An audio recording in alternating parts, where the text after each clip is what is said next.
Ok, buenos días para todos. Vamos ya a dar inicio a este webinar sobre el rol tecnológico del azúcar en los alimentos y bebidas. Recuerden que luego de los que hicimos el año pasado en torno a la resolución 810 y a la ley 2120, quisimos abordar cada uno de los componentes por separado para analizar cuál es el verdadero impacto, porque si bien es importante tener ese control de estos componentes en el etiquetado, pues también es importante mirar desde el punto de vista de desarrollo de productos, mirar desde el punto de vista de la nutrición, de la fisiología, la importancia real de esos componentes y en dónde radica el controlarlos.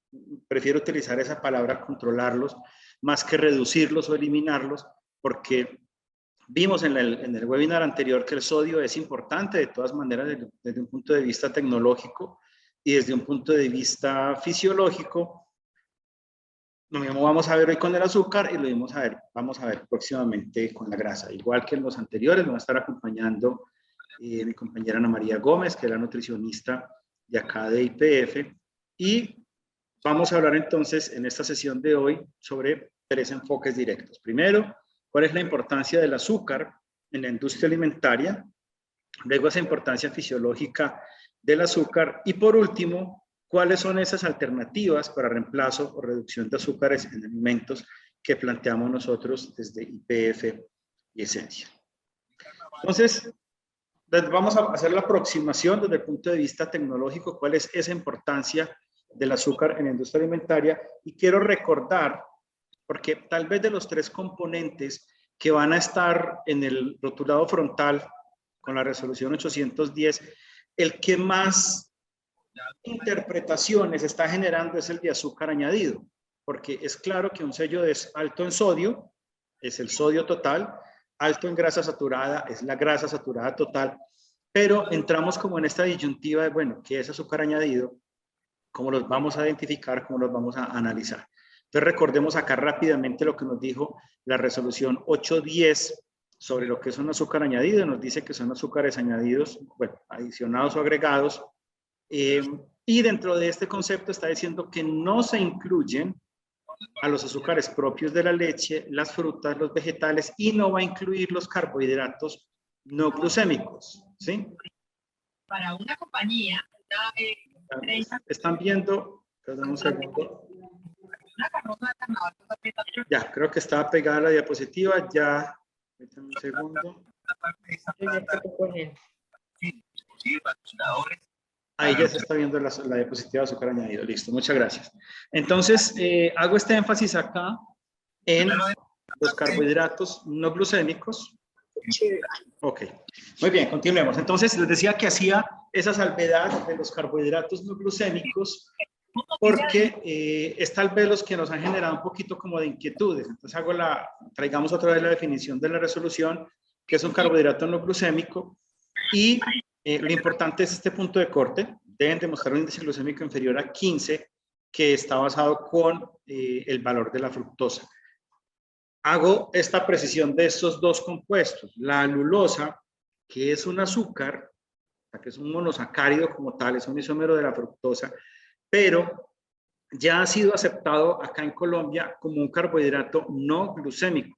En el acta número 18 del año 2021 de la Sala Especializada de Alimentos y Bebidas se dio esa aprobación para que la alulosa pueda utilizarse dentro de productos y no va a contar como azúcar añadido. Ahí entrarían como otros cuestionamientos, otras dudas que se presentan permanentemente, porque sí se debe contar en los carbohidratos totales, sí se debería contar en los azúcares totales, pero no va a contar como un azúcar añadido porque no es glucémico. En fin, pero por lo menos ya desde el punto de vista de la industria nos abren una puerta ahí para poder trabajar con alulosa.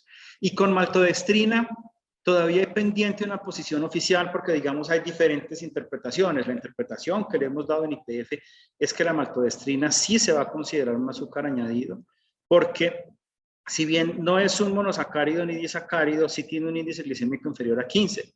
El índice glicémico de la maltodextrina está entre 105 a 130, entonces se consideraría azúcar añadido, pero como les digo, no hay todavía una posición oficial de que la clasifique o no como azúcar añadido. Hecho esto, quiero pasar resaltando los principales aportes desde el punto de vista tecnológico del azúcar en la industria de los alimentos. No me quiero detener mucho acá porque creo que es mucho más relevante entender toda la parte desde el punto de vista de salud y fisiología, que lo va a hacer Ana María, pero entonces vamos rápidamente. Primero, es claro, el azúcar aporta dulzor, pero más allá de eso potencializa los sabores y los aromas de los alimentos, y dependiendo de la aplicación vamos a ver que tiene mucha sinergia con ácidos orgánicos, cítrico, málico, fumárico, tartárico, y eso sirve para los desarrollos en productos como confitería, como chocolatería. También hemos visto que hay aplicaciones en productos cárnicos, en productos vegetales, que ayudan a resaltar esas notas sin necesidad de que se aporte dulzor. El volumen también del azúcar en muchas aplicaciones funciona como agente de relleno, y ahora más adelante voy a hablar de la parte de fermentación, pero obviamente esa reacción de fermentación del azúcar en presencia de las levaduras nos genera ese CO2 que hace que crezca la masa y nos dé esas características como tal de la miga. En productos donde no hay ese crecimiento por fermentación del azúcar, en el caso de tortas o galletas, por ejemplo, el azúcar también es un agente de relleno, y es ahí donde desde el punto de vista tecnológico vienen los retos, porque si yo saco azúcar y pongo un edulcorante de alta intensidad, obviamente tengo una masa que debo compensar ahí con algún tipo de agente de volumen. También utilizamos los azúcares para dar textura. Es fundamental en las mermeladas, por ejemplo, en esta interacción de azúcar, pectina y ácido para que se logre la gelificación, que una mala gelificación la evidenciamos en fenómenos como la sinéresis. En productos como el pan, como tortas, como productos de confitería nos da esa textura también. En bebidas aporta cuerpo, y quienes están en el sector bebidas saben que es muy fácil, aparentemente, hacer la sustitución de azúcar por un edulcorante de alta intensidad, pero que de todas maneras sí pierde cuerpo. La bebida se siente más plana cuando hacemos ese reemplazo del azúcar, entonces es necesario echar manos de otros compuestos como fibras, eventualmente, que nos ayuden a mejorar. También es muy importante el azúcar en la vida útil, porque vemos que tiene un efecto conservante.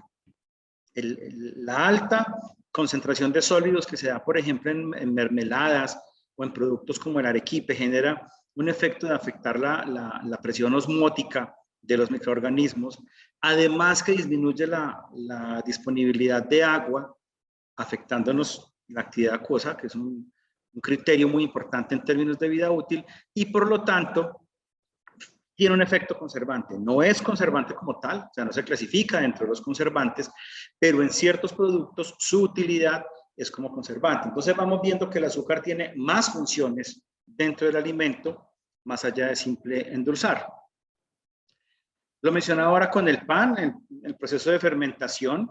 Digamos, en el caso de la fermentación para las bebidas alcohólicas es fundamental que tengamos ahí la presencia de azúcar. Recuerden que cuando estoy hablando de azúcar aquí en este contexto, no me limito exclusivamente a sacarosa.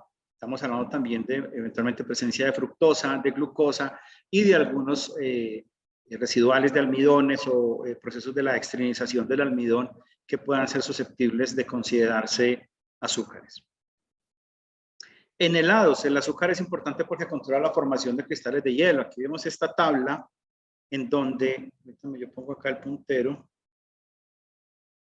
vemos que a medida que aumentan los sólidos, ¿sí? Yo paso de 35.58% de sólidos totales a 36.42%, hay un descenso de casi 1.5 grados en el punto de congelación, y eso ayuda a controlar la formación de cristales de hielo de tal manera que no se dé esa textura arenosa.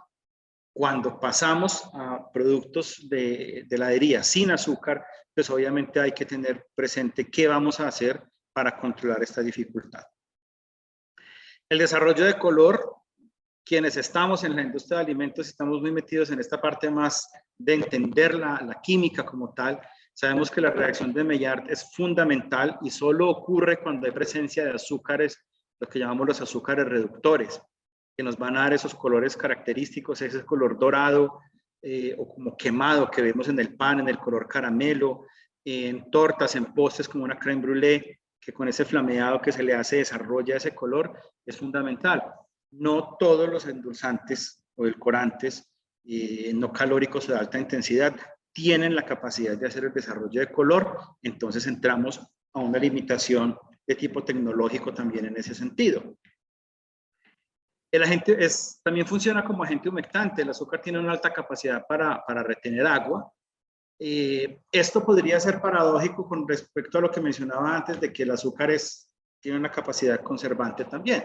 Obviamente sabemos que un alimento que tenga alta cantidad de agua pues va a tener problemas de conservación, y es aquí una propiedad del azúcar que es higroscópica, también depende de la aplicación en que se esté utilizando, pero desde el punto de vista sensorial es importante porque le va a aportar brillo al alimento. Antes de entrar entonces en esta parte de la importancia fisiológica del azúcar, quise pasar, como les decía, rápido por esta parte porque vamos a ver ya con Ana María por qué la preocupación por el consumo de azúcar, por qué es importante controlarla. Nuevamente, no es eliminarla completamente, sino controlarla. Pero miren que hay unos retos que entraña el sustituir total o parcialmente azúcar en los alimentos, porque vamos a tener que pensar, ok, yo cambié azúcar por sucralosa o por alulosa o por stevia o por monk fruit, pero entonces, ¿qué pasa con el brillo? ¿Qué pasa con el cuerpo de ese alimento, de esa bebida? ¿Qué pasa con esa capacidad de caramelización? ¿Qué pasa con ese desarrollo de volumen? ¿Qué pasa con esa capacidad de humectación? Entonces, no solo es reemplazar azúcar por reemplazarla, sino entender el impacto que puede tener desde un punto de vista tecnológico. Ahora sí, le doy la palabra a mi compañera Ana María para que nos hable de esta importancia fisiológica del azúcar. Vamos a empezar con lo más básico, vamos a empezar viendo qué pasa con estos carbohidratos de todas estas fuentes que nos acabó de mencionar Mauricio, porque son muchísimas las fuentes de carbohidratos de todos los tipos que encontramos en productos alimenticios. Entonces, los carbohidratos se van a dividir en pequeñas partes en nuestro aparato digestivo gracias a la acción de enzimas que actúan en diferentes partes del tracto digestivo. Entonces, por ejemplo, en la boca las enzimas salivales van a actuar en un 5% de estos carbohidratos, en el estómago un 40% de la digestión y en el intestino delgado entonces un 55% de la digestión total de todos estos carbohidratos. Después de esta digestión entonces pasan los carbohidratos por las vellosidades intestinales y posteriormente a la sangre donde es metabolizado. Vamos a ver entonces cuáles son las diferentes fuentes de carbohidratos y cómo va a cambiar su digestión y su utilización a partir de estas clasificaciones diferentes. Tenemos entonces principalmente 3 tipos de carbohidratos que van a variar en su molécula, en su tipo de molécula, en su complejidad específicamente. Entonces vamos a tener en nuestro lado derecho los monosacáridos, van a ser los más simples de todos, es una sola molécula. La glucosa es la que más conocemos. Los disacáridos van a estar formados por 2 moléculas de monosacáridos y los almidones van a ser ya moléculas mucho más grandes compuestas de muchos monosacáridos y disacáridos también. Como los almidones son los más complejos de todos, entonces requieren una digestión o un proceso de digestión mayor que incluye las enzimas salivales y las enzimas pancreáticas, por ejemplo la amilasa, que van a empezar a romper esas cadenas grandes de almidón en cadenas un poco más pequeñas que son los disacáridos, por ejemplo la maltosa y la isomaltosa, y la lactosa y la sacarosa. Posteriormente, y los monosacáridos que incluimos son la glucosa y la fructosa principalmente. Posteriormente, entonces, estos disacáridos requieren aún de un rompimiento de sus moléculas para poder ser absorbidas en el intestino, lo que quiere decir que estas son las enzimas de la superficie intestinal, serían la maltasa y la isomaltasa, la lactasa y la sacarasa, que convertirían a estos que ya tenemos como disacáridos en monosacáridos como la glucosa, la galactosa, la fructosa, los cuales ya no van a requerir un proceso mayor de rompimiento porque ya esta es la molécula más pequeña que encontramos de carbohidratos y ya estas son las que van a pasar directamente al metabolismo de los carbohidratos como tal. ¿Cuáles son esas funciones de los carbohidratos que van a cumplir de acuerdo a su metabolismo, de acuerdo a cómo se digieren y cómo se absorben? Entonces se hace esta digestión que les acabo de presentar, y el metabolismo de la glucosa realmente es muy complejo, pues tiene muchísimos factores a tener en cuenta, pero al final del metabolismo de la glucosa se forma el acetilcoenzima A, lo cual es una molécula que es una intermediaria en muchas rutas metabólicas, es de suprema importancia y va a entrar en lo que conocemos como el ciclo del ácido cítrico o el ciclo de Krebs, como se conoce más comúnmente. Y el ciclo del ácido cítrico va a tener 3 productos importantes, 2 de desecho que son el dióxido de carbono y el agua, y otro que es el producto más importante, que es el ATP. Es la molécula de energía y es la molécula que le va a proporcionar energía a todas las células del cuerpo humano. Esa energía entonces se va a utilizar como energía mecánica en los músculos para producir los movimientos, como energía eléctrica en el cerebro y en las células nerviosas, y como energía térmica o energía de reserva, por ejemplo, en el hígado, en los músculos y en el tejido adiposo. Esa es la que nos ayuda a proveernos energía en momentos en los que no hay acceso pues como a los alimentos, o cuando se pasa pues como mucho tiempo sin acceder a ellos, ¿cierto? Entonces, los carbohidratos los vamos a dividir en 2 grupos muy grandes, que van a ser los carbohidratos simples y los carbohidratos complejos. Como les estaba contando, hay unas moléculas más simples y unas más complejas, como el almidón, y de ahí se va a determinar cuál es el efecto que tienen sobre la glucosa en sangre de acuerdo a esas características que tienen, ¿cierto? Entonces, entre más simple, va a afectar más el nivel de glucosa en sangre y de una forma más rápida y fugaz, por decirlo así. Los carbohidratos complejos, entonces, también afectan nuestra glucosa en sangre, pero tienen un efecto diferente que ya vamos a observar. Ese efecto que tienen los carbohidratos sobre la sangre se llama el índice glicémico, que se traduce literalmente como el nivel de glucosa en sangre. Entonces, el índice glicémico categoriza a todos los alimentos que contienen carbohidratos en relación a su capacidad de incrementar estos niveles de glucosa en sangre según velocidad y magnitud, pero no respecto a la cantidad del alimento, ¿cierto? Por otro lado, la carga glicémica entonces va a considerar ambos aspectos, cuánto afecta el nivel de azúcar en sangre, pero también cuánta cantidad del alimento requiero para que me afecte esos niveles de azúcar en sangre, ¿cierto? Eso es uno de los factores que hemos tenido en cuenta mucho en la resolución 810, porque solo nos está hablando de índice glicémico para categorizar los azúcares que se van a considerar como añadidos, o como azúcares totales o como carbohidratos totales, etcétera. Pero consideramos nosotros que es una falencia en este momento de que también se debería considerar la carga glicémica, porque también debemos educar al consumidor acerca de las cantidades de ciertos alimentos que consumen. Esta es una tablita pues pequeña, ilustrativa, más o menos del índice glicémico de algunos alimentos y de algunos monosacáridos y disacáridos que se utilizan para el reemplazo o sustitución de azúcar en alimentos. Aquí les ilustro entonces cómo es esa relación de los alimentos de alto índice glicémico y los alimentos de bajo índice glicémico en nuestra sangre y el referente que sería la glucosa. Entonces podemos observar que la glucosa tiene un pico muy alto del nivel de glucosa en sangre, pero también tiene una caída muy pronunciada, y podemos ver que se pasa inclusive del nivel inicial de azúcar en sangre antes de consumir el alimento. Los alimentos de índice glicémico alto entonces tienen un comportamiento muy similar, tienen una subida muy grande, pero también una bajada muy rápida.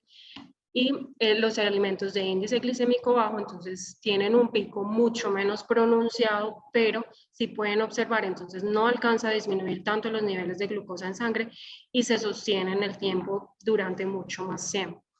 Es esta la razón por la que esos alimentos de índice glicémico alto nos generan hambre, pues y ganas de volver a consumirlos a muy poco tiempo. En cambio, los alimentos de índice glicémico bajo, que son los almidones que conocemos como papa, yuca, el llame en otras partes del país, son esos alimentos que también nos afectan el índice glicémico, también nos proporcionan energía, inclusive una energía que se va a sostener mucho más en el tiempo.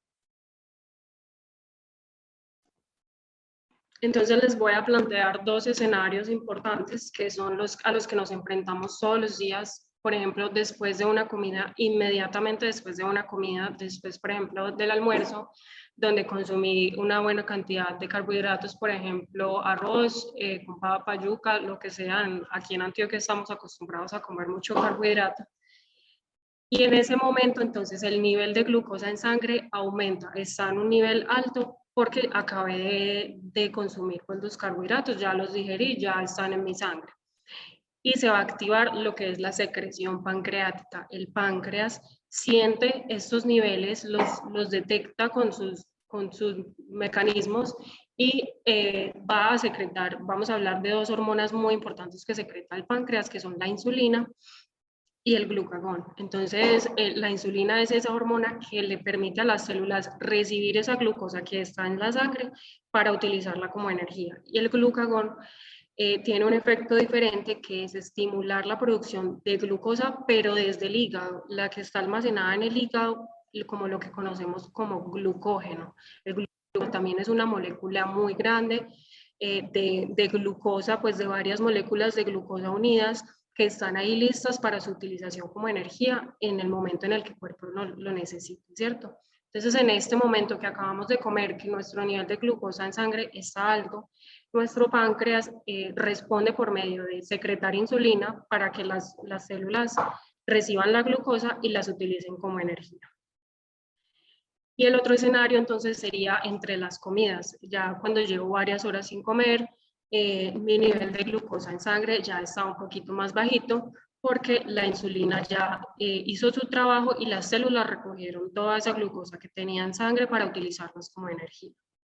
Y en este momento la secreción pancreática cambia. La secreción pancreática entonces va a disminuir la cantidad de insulina porque ya hizo su trabajo, que fue que las células recogieran la glucosa, y el glucagón aumenta. Es decir, el glucagón va a liberar, va a ayudar a liberar el glucógeno que está almacenado en el hígado para poder estabilizar los niveles de glucosa en sangre. Es decir, que no, si no hay insulina tampoco quiere decir que nuestros niveles de glucosa estén en cero, porque ya vamos a ver las situaciones importantes de la desestabilización de esta glucosa en sangre. Estas situaciones entonces son la hipoglicemia y la hiperglicemia, como los dicen sus nombres. Entonces son la hipoglicemia a un nivel bajo de azúcar en sangre o de glucosa en sangre, por debajo de lo que es necesario para suplir la energía que necesita el cuerpo para realizar todas sus funciones. Por esa misma razón, porque no tiene energía, entonces se van a presentar diferentes síntomas como el hambre, la confusión, nerviosismo y temblores, dificultad para hablar, sudoración, sensación de ansiedad, mareos, aturdimiento o debilidad, lo que llamamos comúnmente como sensación de desmayo. Entonces, como el cuerpo, el cerebro no tiene la energía para funcionar correctamente, entonces es por eso que se presentan todos estos síntomas. Si alguna persona los está presentando, debe consultar con el médico, que con la hiperglicemia, que es ya por el contrario el alto nivel de la glucosa en sangre. Que se presenta en situaciones diferentes, por ejemplo, cuando el cuerpo no tiene suficiente insulina o cuando no utiliza la insulina de forma correcta. Ya vamos a ver esta situación también. Y tiene también algunos síntomas, por ejemplo, tener más sed y necesitar orinar con más frecuencia. Esto se debe a que el cuerpo está tratando de eliminar toda esa glucosa restante que tiene. Entonces intenta pues suplirlo con agua, tomando pues líquidos o orinando con más frecuencia para poder desecharlo más rápido. También se puede presentar pues cansancio, debilidad y visión borrosa. Son importantes y si se presentan se debe consultar con un médico. Estos entonces son dos escenarios muy importantes donde vamos a ver el comportamiento de la insulina con diferentes alimentos de diferentes índices glicémicos. Entonces, por ejemplo, tenemos la glucosa, que sería pues como nuestro referente de índice glicémico, donde el pico es muy alto y por lo que la insulina va a responder también con un pico muy alto de actuación. Y al ser este pico tan alto, entonces la glucosa, los niveles de glucosa en sangre van a disminuir, van a tomar una bajada muy, muy grande, llegando incluso a niveles de hipoglicemia, que sabemos que no es bueno para la salud. En cambio, el comportamiento de la insulina con alimentos de bajo índice glicémico son niveles mucho más sostenidos, son niveles con mucho más tiempo de reacción y que se sostienen en el tiempo.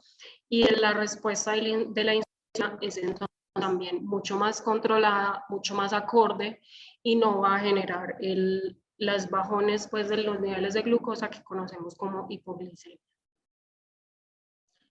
Estos picos de insulina tan grandes entonces pueden generar problemas para la salud, pueden generar lo que llamamos como una resistencia a la insulina. Esto se da por un sí que les y que es entonces como muchos carbohidratos simples en exceso, entonces aumentan mis niveles de glucosa en sangre, ¿cierto? Como ya lo vimos, y aumenta también la secreción pancreática de la insulina, pero no aumenta de la forma en que debería aumentar, sino que aumenta en unos picos muy altos, por lo que las células dejan de reconocer la insulina, dejan de recibir esta glucosa, la insulina ya no tiene la funcionalidad que debería tener. Y entonces se va a almacenar esta glucosa que no se está utilizando como energía, se va a almacenar como grasa, como triglicéridos específicamente, lo que puede generar una sensación de cansancio y hambre porque no tengo la energía que debería estar consumiendo. Lo que lleva a las personas a que están acostumbradas a comer carbohidratos simples, lo sigan haciendo y lo hagan en exceso de manera pues crónica en el tiempo. Es por eso que entonces cuando el páncreas se da que su insulina no está sirviendo, su reacción principal, su reacción inicial es producir más insulina. Produzco más insulina porque la que estoy produciendo no me está sirviendo. Y al producir tanta insulina, entonces esto puede generar un daño en el tejido pancreático, en el páncreas, y con el tiempo se puede desarrollar pues como una insuficiencia de insulina proveniente del páncreas. Esta es una de las características de la diabetes tipo 2, que ya vamos a ver un poquito más a fondo. Entonces, esto es todo un ciclo que incluye pues, el funcionamiento correcto de la insulina, cómo vamos a ayudar nosotros a la insulina que funcione bien, a nuestro páncreas. Y uno de los factores de riesgo pues, importantes, la resistencia a la insulina puede causar sobrepeso, puede causar triglicéridos altos y puede causar presión arterial elevada. Entonces, de la diabetes, les quería presentar primero, hay dos tipos de diabetes. La diabetes tipo 1 es una enfermedad autoinmune, es una falla en la secreción pancreática de la insulina. Se diagnostica en adolescentes, en niños, adolescentes y adultos jóvenes. Y por un fallo pues, genético, el páncreas deja de producir insulina y no hay forma pues, de que las células utilicen la energía. Estas son las personas que son insulinodependientes, siempre sin excepción. La diabetes tipo 1 es insulinodependiente. Es la que anteriormente se le llamaba como la diabetes de los niños, con las altas tasas de obesidad y sobrepeso en niños. Ya la diabetes tipo 2 también se presenta mucho en niños y adolescentes. Entonces ya su nombre de diabetes de niños ya no es tan válida porque a los niños ahí se les ve pues cualquiera de los dos tipos, ¿cierto? Ahora sí la diabetes tipo 2, entonces es esa que nos habla de los hábitos de vida, es la que incluye la resistencia a la insulina que acabamos de ver por una respuesta excesiva del páncreas que genera más insulina y se termina pues de hacer la falla pancreática por exceso de trabajo. Y puede ser o no insulinodependiente, como les digo, si hay una falla pancreática, Falla pancreática no es sinónimo de resistencia a la insulina. Las personas que son resistentes a la insulina, pero no tienen falla pancreática aún, no son insulinodependientes, pero ya en estadios pues como más avanzados de la enfermedad, sí hay algunas personas con diabetes tipo 2 que son insulinodependientes. La diabetes mellitus tipo 2, esa enfermedad es multifactorial, es decir, hay muchos factores que pueden contribuir al desarrollo de la enfermedad, por ejemplo, la alimentación de la que estamos hablando, este exceso de azúcares o de carbohidratos simples en la dieta, sobrepeso o obesidad, la inactividad física es uno de los factores de riesgo más importantes para la diabetes, y los antecedentes familiares, es decir, si uno de mis familiares tuvo diabetes o tiene diabetes, tengo más riesgo de sufrirla yo misma, ¿cierto? Y tiene diferentes complicaciones cuando está mal controlada. Una persona puede vivir con diabetes controlada, bien controlada durante mucho tiempo, y pues hay facilidades de hacerlo, pero cuando es mal controlada, entonces puede generar enfermedad cardiovascular, puede generar neuropatías, puede generar enfermedad renal, daño ocular, enfermedades de la piel y apnea del sueño. Es por eso entonces que nos recomiendan siempre tanto que el consumo de estos azúcares que son libres, que son carbohidratos muy simples, debería ser máximo el 5% de la ingesta calórica diaria, lo que equivale a unos 25 gramos por día, es decir, todo lo que son los dulces, confites, azúcar como tal, no debe sobrepasar estos niveles. Si el consumo es mucho mayor de lo que el cuerpo necesita, durante un tiempo sostenido, entonces esto se va a acumular como grasa, específicamente como triglicéridos, lo que es un factor de riesgo para enfermedades cardiovasculares. Las enfermedades cardiovasculares son la primera causa de muerte en el mundo.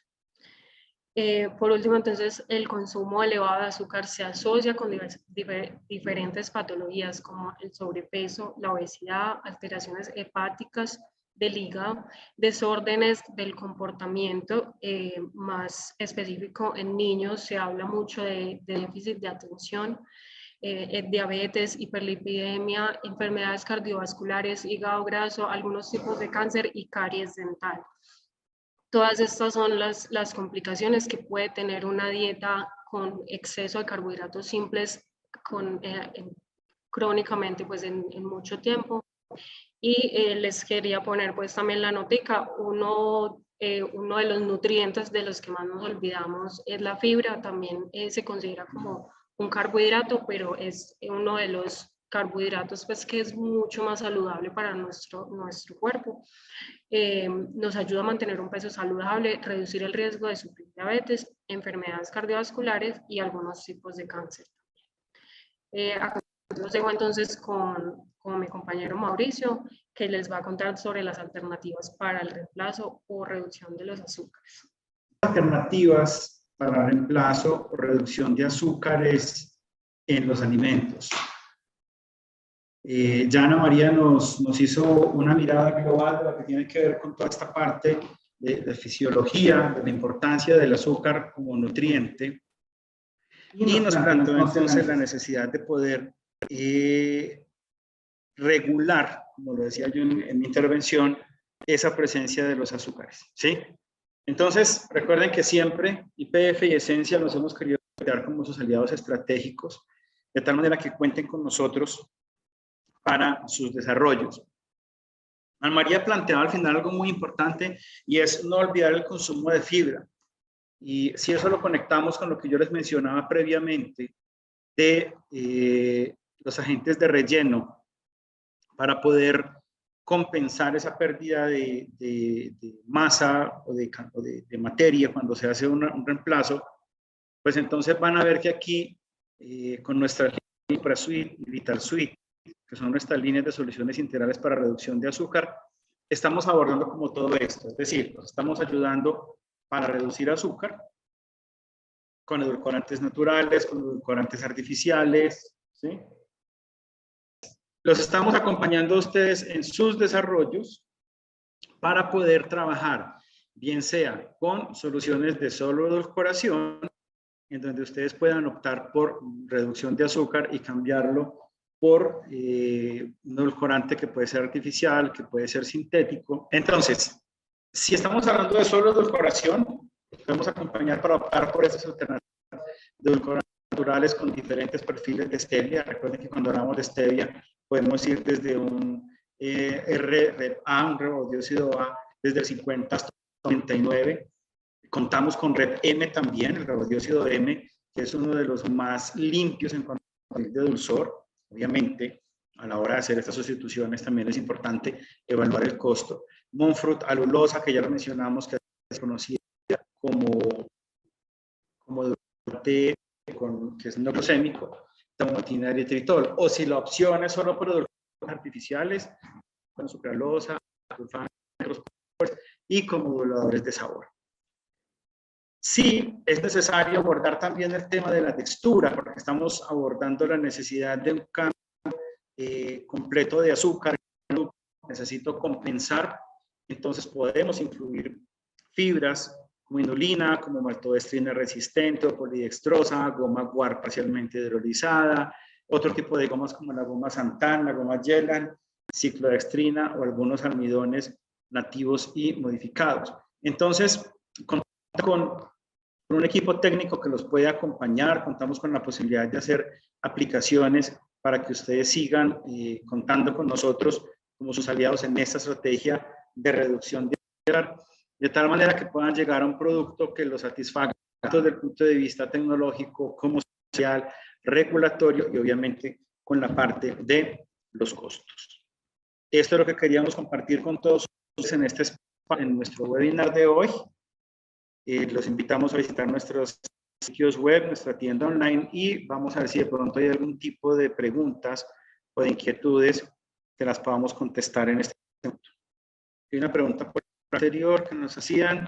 Dicen, ¿los sodios y grasas declarados son los que se adicionan al producto o propio? Muy bien, Ana María, que nos hace esa pregunta. De los 3 componentes que van a tener que declararse en el rotulado total, los únicos que tienen esa distinción de añadidos o no son los azúcares. Entonces, cuando es el sodio total del alimento.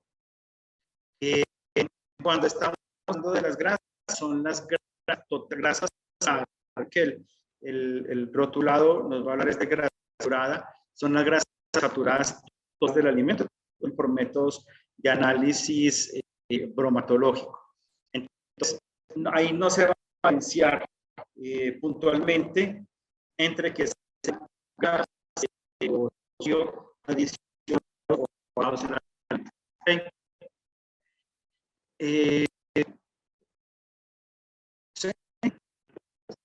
bien.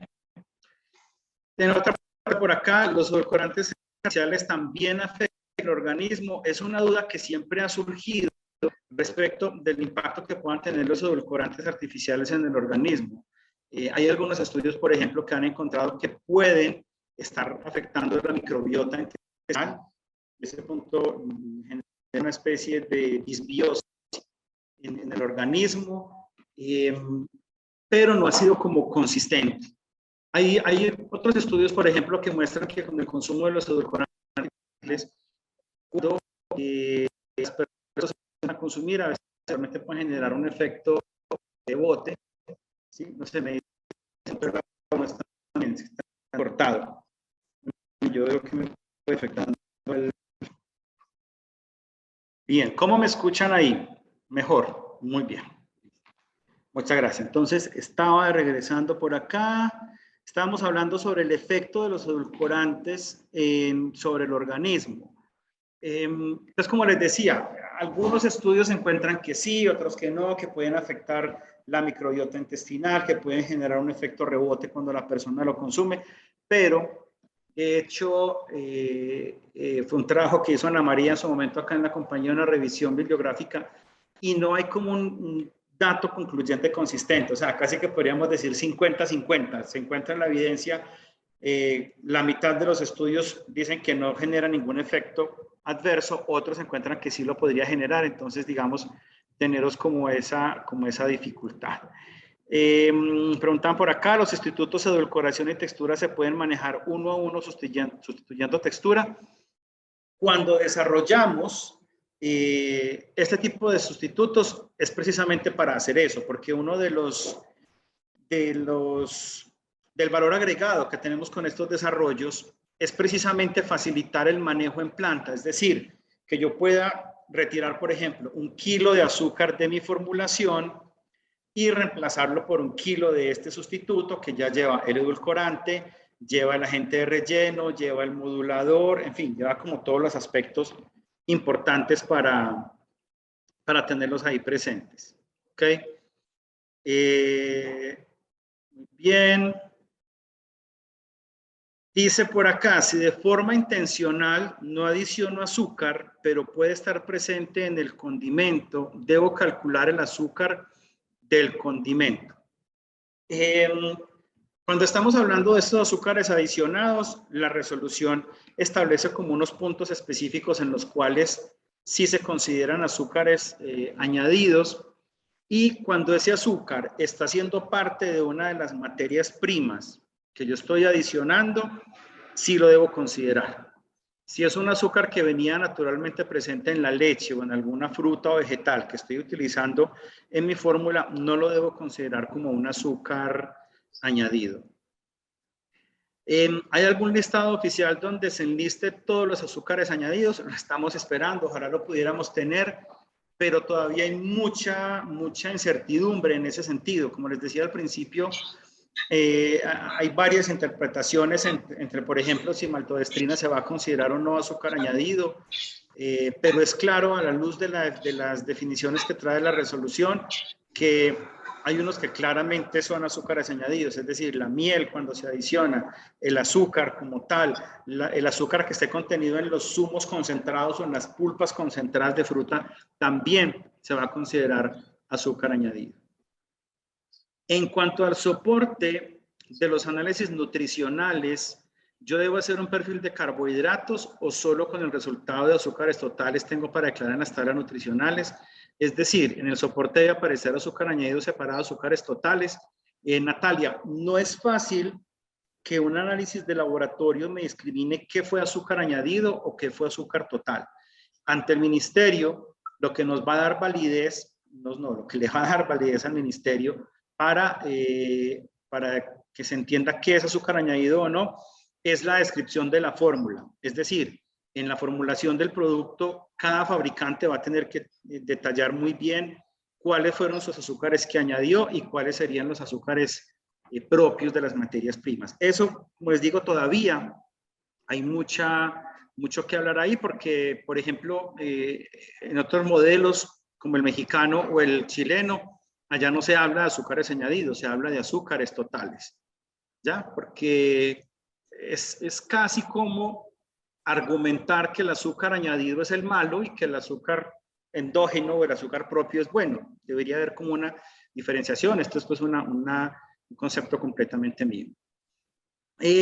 Dice por acá la sucralosa que es un disacárido, es azúcar añadido, aunque este se considere en calorías. Bien, entonces, Ana María, hagamos una precisión. La sucralosa se deriva de la sacarosa, que es un disacárido, pero ya la sucralosa como tal no entra dentro de esa categoría de carbohidratos porque sufrió una transformación química y esa transformación química hizo que ya no sea metabolizable, entonces no se va a seguir considerando, es un edulcorante, no entra dentro de la categoría de los azúcares, ¿ya?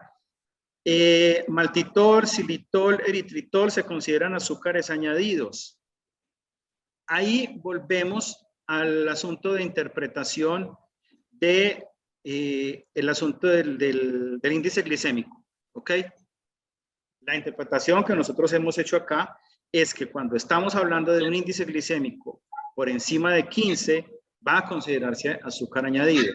Entonces, en ese orden de ideas, permítanme, yo busco por acá que tenía el listado de los polioles y no lo encuentro acá rápido, pero maltitol, si no estoy mal, maltitol tiene un glicémico superior a 15. Exacto. vuelvo y les digo, la resolución no clasifica específicamente estos dentro de su categoría de azúcar añadido. Pero si lo miramos por índice glicémico, el maltitol, que tendría un índice glicémico, si no estoy mal, de 45, sí se consideraría azúcar añadido. Cuando yo necesito el azúcar para dar textura y también color en el producto después de su fritura, puedo realizar un cambio a algún edulcorante y su comportamiento sería igual en coloración. Los edulcorantes no sufren reacción de Maillard. Entonces, desde ese punto de vista, no vamos a tener esa presencia del color. Habría que adicionar color de alguna manera. Usualmente ya se tendría que trabajarse con colores naturales, por ejemplo, para poder conservar. Lo que pasa es que en casos de fritura, esa formación del color podemos estar prescindiendo del azúcar, pero si es un alimento que tenga almidones, pues nos va a incluir la posibilidad de tener esa reacción de Maillard y generar un cambio en coloración. ¿Qué relación hay entre el valor de azúcar total y el azúcar añadido? Es decir, ¿debe ser mayor el contenido de azúcar total que el de azúcar añadido o no hay relación? Si estamos viendo que cuando hablamos del concepto azúcar total son todos los azúcares y los azúcares totales comprenden los azúcares propios de las materias primas y los azúcares añadidos. Cuando me refiero a azúcares propios de las materias primas estoy hablando del azúcar que venga, según la definición, presente en la leche, por ejemplo, la lactosa, o presente en las frutas. Todo lo demás se considerarían azúcares añadidos. El SupraSweet y VitalSweet que ofrecen se reportan en etiqueta como edulcorante o como saborizante, dependiendo de la parte regulatoria que podamos manejar. Alulosa, por ejemplo, en ciertas categorías de producto y en ciertas dosis se puede reportar como un saborizante porque está reconocido con el número FEMA, y quienes están en la industria de los sabores saben que al tener FEMA le permite que se declare como saborizante. Sucralosa, por ejemplo, siempre se declarará como edulcorante, sulfámica siempre se declarará como edulcorante. Los glucósidos de esteviol también, dependiendo de la aplicación, dependiendo de las dosis que se estén utilizando, podrían declararse como saborizantes. Y había otra pregunta que me han hecho por acá, que me devolví, que preguntaban, cuando se refieren a maltodextrinas resistentes, ¿a qué se refieren con resistentes? A ver, los almidones presentan unos fenómenos después de todo el proceso de hidratación del almidón, que sabemos que el gránulo de almidón se hincha en presencia del agua, y eventualmente sufren los fenómenos de retrogradación.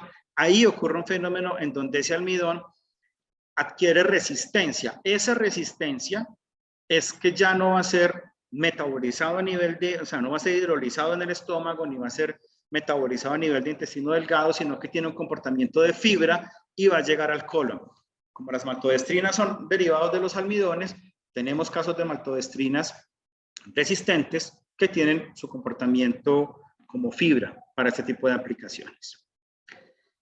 Muy bien, ya con esto terminan todas nuestras preguntas. Otra vez, muchas gracias a todos por conectarse con estos espacios que hemos generado de estos webinars. Muchas gracias por sus preguntas, por su participación. Pues, después de 2 años de estar haciendo webinar con esto de la pandemia, creo que todavía hay mucho por inventar en términos de tecnología. Disculpen ahí los inconvenientes que se nos presentaron. Nos preguntan por acá al final cómo nos comparten la grabación. Estén pendientes de nuestro canal de YouTube, de nuestras redes sociales y la página web, que más adelante va a subirse toda esta información. Ana también, muchas gracias. A todos que tengan un feliz día y estar pendientes del próximo webinar. Muchas gracias.